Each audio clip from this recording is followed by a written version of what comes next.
So you're listening to Coyote Country 92.7, and we've got a real special guest this morning from the band Shenandoah. Marty Raybon is with us today. Marty, how are you doing today? Man, I'm doing absolutely wonderful, Charles, and I can hear your voice. You doing good too, brother, and that's a good thing. Hey, so I'm curious, how much time have you spent in New Mexico over the years? I know you've toured all over the world as being a music act. How much opportunity have you had to come through this part of the country? Well, there was a while there that it didn't seem like we were going to New Mexico at all. And that when we first started out, we were going to New Mexico, towns and Albuquerque and literally all over. Then the last couple of years, we've been going through New Mexico quite a bit, and I love it, and I always have loved it. Being from the rural South, where we come from, the scenery is just absolutely breathtaking. You see them red rocks over there, and you look out across the distance, and you see that open plain, and it's just absolutely beautiful. And what we have found as well too, is the hospitality of people too. That man, they some good folks out that way, and we always truly enjoy getting an opportunity to get out that way. Yeah, you'll be just down the road from Hatch with green chili. Are you a green chili, Southwest food, Mexican food kind of person? Brother, I should have been. I said, no kidding. I love it. Habaneros. I'll never forget I'll tell you, we were in Albuquerque, went with this promoter, and he asked, we like Mexican food, Tex-Mex, and this kind of stuff. Yeah, we do. And where have you eat it? And well, we've eat it down in Texas, and stuff like that. And he goes, well, you'll love this place I'm gonna bring you to. It's called Gardenia's. And I said, okay, great. So when we was out there, he said, I want you to try something. He said, you like jalapenos, right? And I said, yeah, I do. And I said, I like stuff that's hot, but I don't want it to burn me up, because if I do, I won't be able to taste my food, but I do like hot stuff, I'll put hot sauce on about near everything. or honest and truly, I'll eat a jalapeno, anytime we sit down at the table to eat, because I grow them too. Anyway, he said, have you ever eat a habanero? And I said, no. Well, what's a habanero? He said, well, it's another pepper. He said, you got to watch this one. He said, because when you eat it, it's kind of fruity. And he said, it'll taste good, but he said, about 10 or 15 seconds after that, you're going to get a little bite from that thing. And I said, okay. I said, so how should I handle it? He goes, well, now, if you can handle hot, but he said, now, you said you didn't want it ruining the rest of your meal. And I said, no, I don't. He said, well, then just, he said, I tell you what, just cut you off a little piece. Just cut you off a little piece, make it small, and then find out how you are with that. And then the more heat you want, cut you a bigger piece. So I did, and before it was all over, I was hooked on them things, and I love them. and I started growing them as well too. All right, very cool. So I mean, what kind of things do you grow? It sounds like you grow all kinds of stuff. Well, no, I don't. I'm just really more into the tomatoes. I make my own salsa. I'm more into tomatoes and peppers and stuff like that. Okay. I'm into more of that. I don't do I don't like around here. A lot of people they'll grow corn and soy and that kind of stuff. I don't do that. That's too big of a job. It's just. I like stuff that I can go out there with with a little old, garden shovel and little old rake and stuff like that, and pull weeds and stuff like that, and just grow my peppers and my onions and tomatoes and stuff like that. I'm good with that. Other than that, I don't want to have to buy a John Deere to get me a good pepper for supper. Exactly. Just so you can kind of poddle around and do something little. It doesn't have to be some big event for you, right? Yeah, as Barney Fife said, to me that's therapeutic. Absolutely. Well, something I'm curious to ask you as well. I mean, you've been playing music, touring pretty much your entire life. What do you still enjoy about doing it, and the fact that you get to go out and travel to all these cities? You guys got such a huge tour coming up this year with the Revival Tour. What do you still enjoy about it? People. I love people, and love getting the opportunities that we do, getting in front of people and picking and singing and working on new music and that's the kind of stuff that it really keeps you alive. It does me. I mean, it's an amazing thing, that we get to do. We get to ride up and down the road, visiting with people and just like this morning, Charles on the phone with you. That's really enjoyable stuff because you get a chance to keep friendships alive. And, the great thing about doing what we do, we'll go to one part of the country and make friends, and then before you know it, say, hey, look, man, we're going to be headed out that way in June, or we're going to be in such and such in April, and, stuff like that. And before it's all over, you've kindled some friendships, and, man, you got friends, all over the country, and And that's a good thing. It really is, because what you find is everybody's pretty much about the same. I mean, they really are. There's a lot of people that that enjoy company, and you enjoy their company, and so therefore, before it's all over with, you have the opportunity of making those friendships and being with people, and having the opportunity of visiting with them. When you come to town, and some of them become like family. Man, it's just a good thing. It really is. It's a swell thing.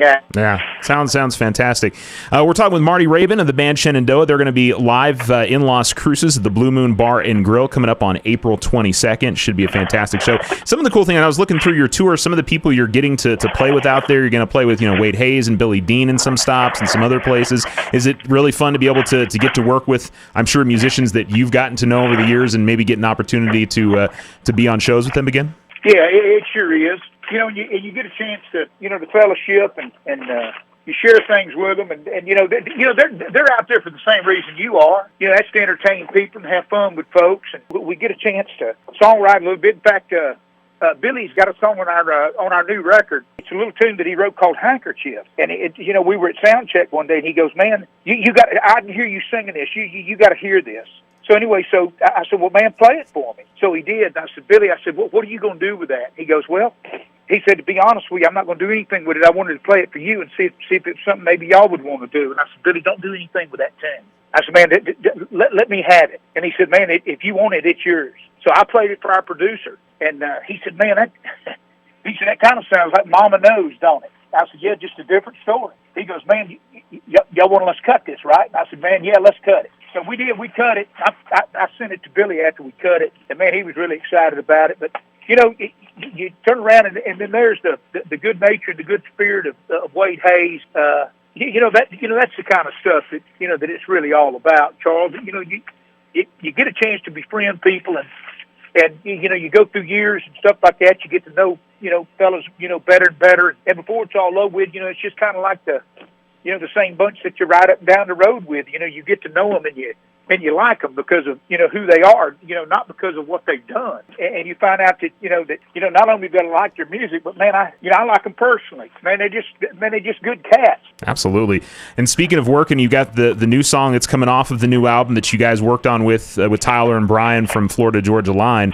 Talk a little about that process, and talk about the new song that you guys have out. We were at a thing that the CMA was putting together for Bob Shapiro. It was a Songwriters Award and an Achievement Award. And, of course, Bob Shapiro wrote so many hits. I would, other than Church on Cumberland Road, I couldn't even start to name all of them. But, just a tremendous hit songwriter. And anyway, so the CMA was having a night for him to honor him. And they asked us if we would come and, of course, do Church on Cumberland Road. And so we said, yeah, we'd love to. So here come Tyler. Tyler was part of the show as well, too, and he came backstage, and Mike McGuire, the drummer, he got to talking to him, and he said, "Hey," he said, "Man, we're fixing to go in and cut. Man, do you have anything you think we'd cut?" And he goes, "Man, I don't know, but I'd do anything if I could send some tunes to y'all." And he said, "Well, man, just, put together a little knapsack full of them, just send them over. We'll listen to all of them, just send them." So we did, and we were on the bus the night after, and Mike came to me and goes, "Hey, listen," he said, "Tyler sent me the tunes I was telling you about." And I said, "Okay." He said, "Man, you need to listen to this one." And so Mike was going through them, and he came across Revival. So when he played it, I said, "Man, is he doing anything with it?" He said, "No, he sent these tunes for us to cut if we wanted to." Wow. And I said, man, I don't know about you. I said, you brought it to me like that. I said, I can hear the excitement. I said, we need to cut this. We need to get this to Noah as quick as we can get it to him. So we did, and then Noah texted back probably within the hour, and he said, fellas, let's cut this. So we did, and man, it just worked out really good because the emphasis behind that tune. Of course, people know about our faith and how we love the Lord and stuff like that. But it's so when somebody say Shenandoah did Revival, well, that's not surprising. That sounds like something they would do. But the great thing about it, it's about the year of COVID and everybody being able to come out of COVID and to be able to come back together like a revival. Look, we wasn't able to get out and go to see folks at shows and to perform in front of live audiences and stuff like that. And we were like everybody else. We were kind of like at a standstill as well too. And Revival, it's a song that says, man, it's been a long year. We can all agree, but it's good to be back in Tennessee. There ain't no place I'd rather be than sitting next to you, next to me. And anyway, we changed that lyric. It was something different, but we changed it to no place I'd rather be sitting next to you, next to me, to kind of hit on that next to you, next to me tune that we had, and just kind of put a little bit of a parallel in there with it. But man, it's worked out great. It's working good. Man, the crowds are loving it. I mean, they're really soaking it up. By the time we get to that chorus, and times we encore, we'll go back out there and we'll do that. We'll do that again. Say, hey, listen, y'all heard this once, but so therefore you ought to know it. You ought to know it by a little bit. So man, let's do it for you again. And of course, by the time they hear it the second time, I mean, they're raising their hands and hooping and hollering and clapping and stuff like that. And brother, we wouldn't have it any other way. I mean, it's just great. It really is. It's just wonderful. And again, that's what keeps us out here doing what we do, is, being able to, to get around and be around people and perform for people. Because the thing about it is, Charles, if we get out there and if we do what we're supposed to do for 90 minutes or 2 hours, however long, we're scheduled to play, if we do that, then at the end of the evening, people hooping and hollering, clapping their hands and, having a big time and stuff like that. Now, if we've done that, then at the end of the evening, people got a chance to be a part of a show instead of just sitting and witnessing one, and that's really what it's about. Because, when a promoter hires us to come and play, he actually hired us to entertain people, and that's what we want to do. Now, look, contractually, we can go up there and we can do our 90 minutes we're supposed to do, and as far as the end of the evening, say, well, look, we done what we were contracted to do. That's it. But that's not Shenandoah. That's not what we do. We've always tried to entertain people and want people to have a good time, and so therefore, while in doing that, again, at the end of the evening, people's hooping and hollering, clapping their hands and having a big time, then at the end of the evening, then they realized that they were a part of a show instead of just sitting and witnessing one.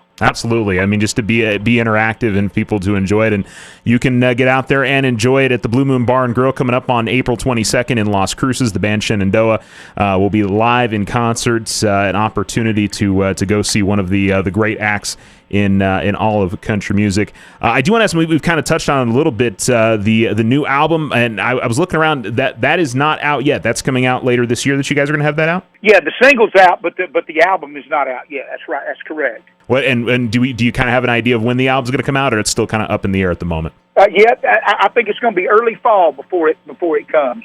Okay, very good. We'll look forward to checking that out. And you play all these shows, and you get to go out there. Is there one song that still gets the biggest reaction from the crowd? Is it a mix? Because obviously you talked about Church on Cumberland Road, Next to You, Next to Me.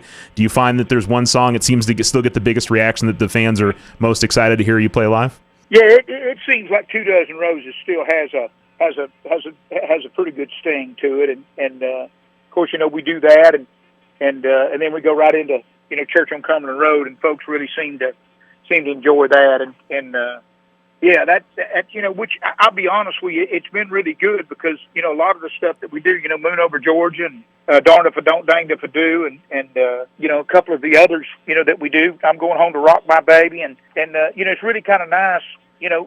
Like I say, at the end of the evening, when you find out that, people have been singing along and they've been hooping and hollering and clapping and stuff, and they'll get to yelling stuff out, for you to do. And that's exciting as well, too, to know that they've listened to your stuff enough. And especially if they call something that was never a single, it was just an album cut, then that they've got the project.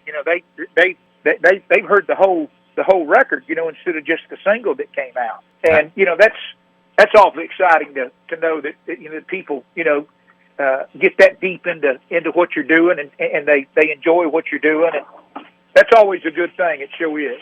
Marty, it's been an absolute joy to talk to you, and we're certainly looking forward to you being in this part of the country. When we sign off here, we're going to play your guys' new song, Revival, so everybody can hear it here in the Tularosa Basin, and we're looking forward to having you in our part of the country coming up here in a little over a week. So been a joy, and certainly enjoy your revival tour, and we'll hopefully talk to you again soon, Marty. Thanks so much for your time. Man, you bet, Charles. Man, thanks for letting me come on with you today and get a chance to chat a little bit. Man, I've really enjoyed it, and I sure do appreciate it. Thank you, buddy. We look forward to getting out that way. I promise you we do.